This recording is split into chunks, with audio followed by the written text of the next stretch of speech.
Big TV భక్తి సమాచారం WhatsApp ఛానల్లో జాయిన్ అవ్వండి. అన్ని విశేషాలు ఎప్పటికప్పుడు తెలుసుకోండి.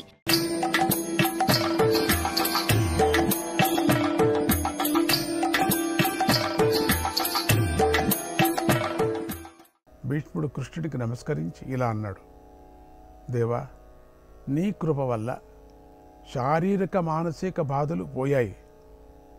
ఆకలి దప్పికలు కూడా లేవు. ఇంద్రియాలకు ఎక్కడలేని శక్తి వచ్చింది. వేద విజ్ఞానంతో పాటు పరబ్రహ్మతత్వం కూడా తెలిసింది. నీ దయ వల్లే ఇదంతా జరిగింది. అయినా నేను అల్పుణ్ణే. ఏదో నాకు తెలిసింది చేతనైనట్టు చెప్తాను. అయినా నాకొక సందేహం. మహాజ్ఞానివి, సర్వసమర్థుడివి అయిన నువ్వే ఈ బోధ చేయరాదా?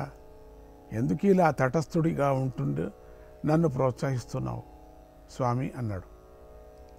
అప్పుడు కృష్ణుడు, భీష్మ, నువ్వు చెప్పింది నిజమే. ఈ సృష్టికి అంతటికీ కారణం నేనే. చంద్రుడు చల్లటి కిరణాలను ప్రసరిస్తాడు అనటంలో వింతేముంది? అలాగే ఇప్పుడు ప్రత్యేకంగా కీర్తిని సంపాదించడం వల్ల నాకు ఒరిగేది ఏమీ లేదు.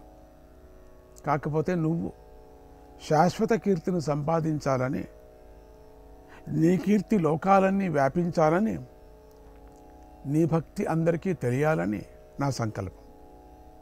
అందుకే నా బుద్ధి వైభవాన్ని నీకు అనుగ్రహించాను.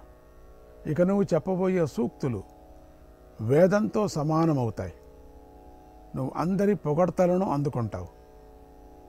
ధర్మజుడికి నువ్వు ఉపదేశించబోయే రహస్యాలను ఆచరించిన వారు ఇహపర సుఖాలను పొందగలరు.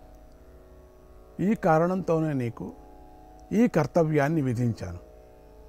కనుక సంశయాన్ని విడిచి యుధిష్ఠిరుడికి బోధన చేయన్నాడు. అందుకు భీష్ముడు నమస్కరించి తన అంగీకారాన్ని తెలిపి ఇలా అన్నాడు, నువ్వు చెప్పినట్టే చేస్తాను. ఈ ధర్మరాజు సామాన్యుడు కాడని నాకు తెలుసు. సత్యము, శాంతి, దాంతి అన్నీ ఈతడిలో ఉన్నాయి. ఇతడు కామావేశంతో కానీ, ధనలోభం వల్ల కానీ, భయాందోళన వలన కానీ ధర్మాన్ని అతిక్రమించడు. అందుకే నువ్వు ఇతడికి హితోపదేశం చెయ్యమని చెబుతున్నానని నాకు తెలుసు. నువ్వు చెబుతున్నావు. ఇక ధర్మరాజు నన్ను ఏమైనా ప్రశ్నించవచ్చు. ఆ ప్రశ్నలన్నిటికీ మంచి సమాధానాలు చెప్పి ఇతడి సంశయాలను తొలగిస్తాను అని చెప్పాడు.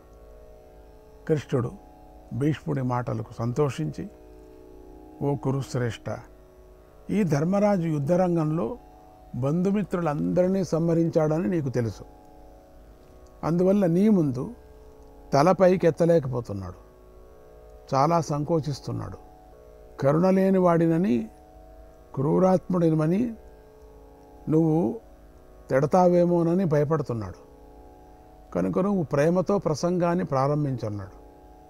అది విని భీష్ముడు నవ్వుతూ ఇలా అన్నాడు, ముకుంద, బ్రాహ్మణులకు అధ్యయనం, అధ్యాపనం, దానం, ప్రతిగ్రహం మొదలైనవి ధర్మాలు. అదేవిధంగా క్షత్రియులకు యుద్ధంలో శత్రువులైన బంధుమిత్రుల సంహారం కూడా ధర్మమే. అంతేకాదు, ధర్మ మార్గాన్ని విడిచిపెట్టిన ఎవరైనా యుద్ధంలో సంహరించవచ్చు. అలా చేయటం వల్ల పుణ్యమే వస్తుంది, కానీ పాపం రాదు. మరి ఈ విషయంలో ధర్మరాజుకు సందేహం ఎందుకు అన్నాడు. ఈ మాటలతో ధర్మరాజు కొద్దిగా ధైర్యం వచ్చింది. భీష్ముడికి సాష్టాంగ వందనం చేశాడు. భీష్ముడు ప్రేమగా పలకరించి దగ్గరగా కూర్చోమన్నాడు. ధర్మరాజు కృష్ణుడికి, అక్కడ చేరిన మహర్షులకు నమస్కరించి రాజధర్మాలను తెలుపవలసిందిగా భీష్ముడిని ప్రార్థించాడు. అప్పుడు భీష్ముడు మొదటిగా కృష్ణుని స్తుతించాడు.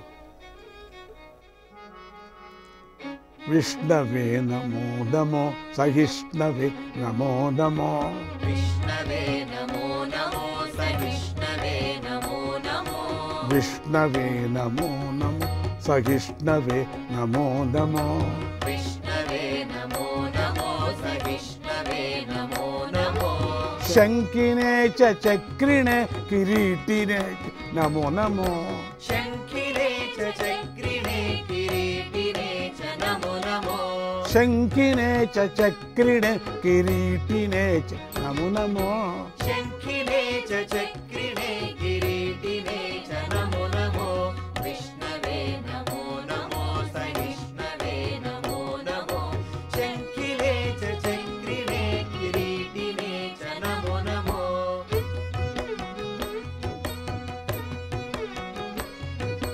మాయినే నమో నమో యోగినే నమో నమో మాయినే నమో నమో యోగినే నమో నమో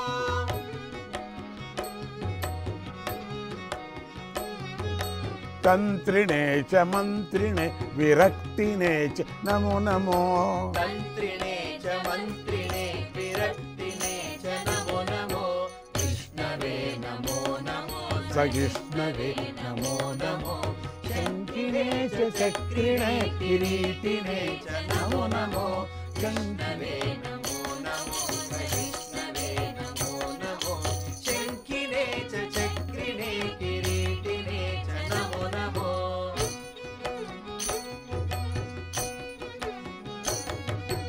మాధవాయ నమో నమో కేశవాయ నమో నమో మాధవాయ నమో నమో కేశవాయ నమో నమో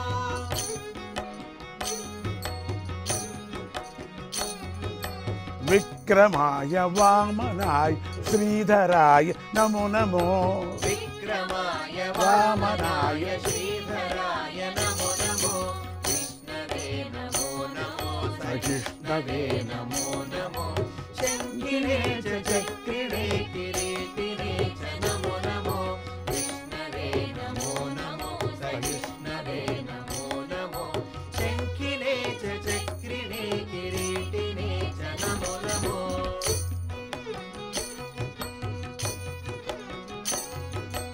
అచ్యుతాయ నమో నమో జనార్దనాయ నమో నమో అచ్యుతాయ నమో నమో జనార్దనాయ నమో నమో శౌరయే మురారయే మదారయే చ నమో నమో శౌరయే మురారయే మదారయే చ నమో నమో విష్ణవే నమో నమో సహిష్ణవే నమో నమో శంఖినే చ చక్రిణే కిరీటినే చ నమో నమో విష్ణవే నమో నమో సహిష్ణవే నమో నమో శంఖినే చ చక్రిణే కిరీటినే చ నమో నమో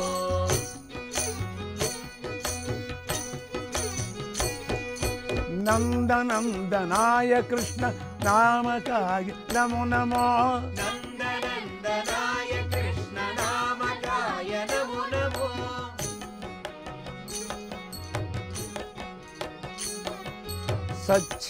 సచ్చిదానందనాయ సాత్వికాయ నమో నమో సచ్చిదానందనాయ సాత్వికాయ నమో నమో విష్ణవే నమో నమో సహిష్ణవే నమో నమో శంఖినే చ చక్రిణే కిరీటినే చ నమో నమో విష్ణవే నమో నమో సహిష్ణవే నమో నమో శంఖినే చ చక్రిణే కిరీటినే చ నమో నమో తర్వాత వేదాలను వేద స్వరూపులైన వ్యాసాది మహర్షులను స్మరించి వారికి నమస్కరించి గంభీర ధ్వనితో ధర్మ ప్రసంగాన్ని ప్రారంభించాడు. ఆ ప్రసంగంలో దండనీతి శాస్త్రము, వర్ణాశ్రమ ధర్మాలు, రాజ్యపాలన, అర్థశాస్త్రము, యుద్ధోపాయాలు, శకున శాస్త్రాలు, రాజధర్మాలు, చతురంగ బల రక్షణ, పాపాన్ని నిర్మూలించుకునే పద్ధతి, ధర్మదేవత వర్ణన, ధర్మార్థకామ విచారము, శరణాగత రక్షణ, సత్యస్వరూప వివరణ, పురుషార్థాల తారతమ్యం, పంచభూతాల ఉత్పత్తి, ఇలా ఒకటేమిటి ఎన్నెన్నో విషయాలు వచ్చాయి. విష్ణుమంత్ర ప్రభావాన్ని గురించి తెలిపాడు. విష్ణు సహస్రనామాన్ని బోధించాడు. ఆధ్యాత్మ విద్యను బోధించాడు. దాన ప్రాముఖ్యతను తెలిపాడు. అహింసా శక్తిని బోధించాడు. ముక్తి మార్గాన్ని నిరూపించాడు. శాస్త్రజ్ఞానం లేనివాళ్లు చేయవలసిన సాధనను తెలిపాడు. తత్వోపదేశాన్ని చేశాడు. మోక్షధర్మాన్ని ఉపదేశించాడు. పరమేశ్వరనామ నిర్వచనాన్ని తెలిపాడు. ఉంచవృత్తి మహిమను బోధించాడు.